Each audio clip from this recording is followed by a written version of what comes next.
দুই হাতের উপর ভর করেই স্বপ্নের দিকে ছুটছেন 18 বছর বয়সী জান্নাতুল ফেরদৌস। পরিবারের হতদরিদ্রতা ও শারীরিক প্রতিবন্ধকতাই যেন তার স্বপ্ন পূরণের এক অদম্য শক্তি। আমার জীবনের স্বপ্ন একটা ভালো সরকারি চাকরি করার। জন্ম থেকেই একটি পা না থাকায় লাফিয়ে লাফিয়ে চলতে হয় উল্লাপাড়ার Hamida pilot girls school and কলেজের শিক্ষার্থী 19 বছর বয়সী মেঘলাকে। দরিদ্র হওয়ায় নিজের পাশাপাশি আর্থিক সংকটের সঙ্গে লড়ে স্বপ্ন পূরণে এগিয়ে যাচ্ছে মেঘলা। প্রতিবন্ধীরা কোনো সমাজে বোঝা না, সেটা আমি প্রমাণ করতে চাই। শুধু মেঘলাই নয়, কঠিন বাস্তবের মুখোমুখি 18 বছর বয়সী জান্নাতুল ফেরদৌস। দুটি পা না থাকায় দুই হাতের উপর ভর করেই স্বপ্নের দিকে এগিয়ে যেতে হয় তাকেও।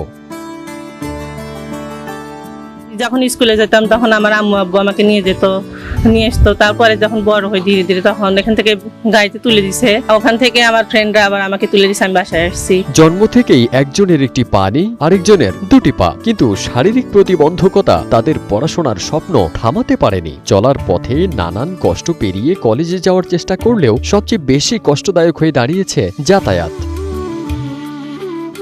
একমাত্র ভরসা যখন রিকশা ও ভ্যান, তখন সেটাও না পেলে কলেজে আর যাওয়াই হয়ে ওঠে না সিরাজগঞ্জের মেধাবী দুই শিক্ষার্থী জান্নাতুল ও মেঘলার। সম্প্রতি 3 চাকার দুটি স্কুটি উপহার পাওয়ার পর নতুন করে স্বপ্ন বুনতে শুরু করে সংগ্রামী এই দুই শিক্ষার্থী। স্কুটি পাওয়ার পর থেকে আমি সব জায়গায় যাবে পারি, সব বন্ধু বান্ধবের সাথে ঘুরবেড়া যাবে পারি। এখন আমি সুস্থ বলে মনে হয়।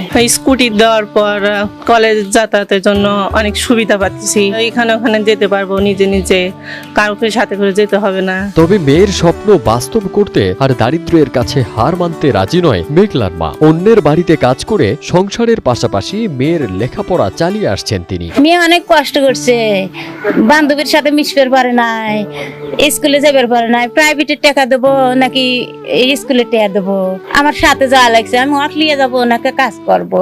ওই পরিচিত ভ্যান আসছিল, তুলে দিছি। হয়তো এক সময় ভ্যানের লেগে দাঁড়া থাকছে। মেঘলার মতো একই কলেজে পড়লেও পরিবারের সামর্থ্য না থাকায় নিয়মিত কলেজে যেতে পারে না জান্নাতুল। সংসারের সীমিত আয় থেকে প্রতিদিন কলেজের যাতায়াত খরচ জোগানো কঠিন হয়ে ওঠে তার বাবার পক্ষে। তবে মেধাবী এই দুই শিক্ষার্থীর কষ্টের অবসান ঘটাতে হাজির হয় স্থানীয় স্বেচ্ছাসেবীরা। তাদের চরম বাস্তবতার কথা জানতে পেরে একজন সমাজকর্মীকে জানান তারা। বিষয়টি জানতে পেরে সামাজিক যোগাযোগ মাধ্যমে মেঘলা ও জান্নাতুলকে সহযোগিতা করে পাশে থাকার আহ্বান জানান সমাজকর্মী মামুন। পরে সেই অর্থ দিয়ে জান্নাতুল ও মেঘলাকে 3 চাকার স্কুটি কিনে দেন তিনি। মেঘলা এবং জান্নাতি দুজনে পাবিহীন, মেঘলার এক পানে, জান্নাতের 2 পানে। এমন একটা মিরাক্কেল, তারা দুজনে একই কলেজে একই ক্লাসে লেখাপড়া করে। তাদের দুজনেই পারিবারিক অবস্থা খুবই দরিদ্র। অনেক সময় তারা কলেজে আসতে পারতো না, দেখা যেত মাসে 2-4 দিন কলেজ করতো ভাড়ার টাকার অভাবে। যখন আমরা এটা জানতে পারি, আমরা ফেসবুকে পোস্ট করি মেঘলার জন্য এবং জান্নাতের জন্য। দুজনকে আমরা 2টা নতুন স্কুটি দেই। তারা এখন নিয়মিত কলেজে আসে, প্রাইভেট পড়ে, বন্ধু বান্ধবের সাথে লেখাপড়া করে।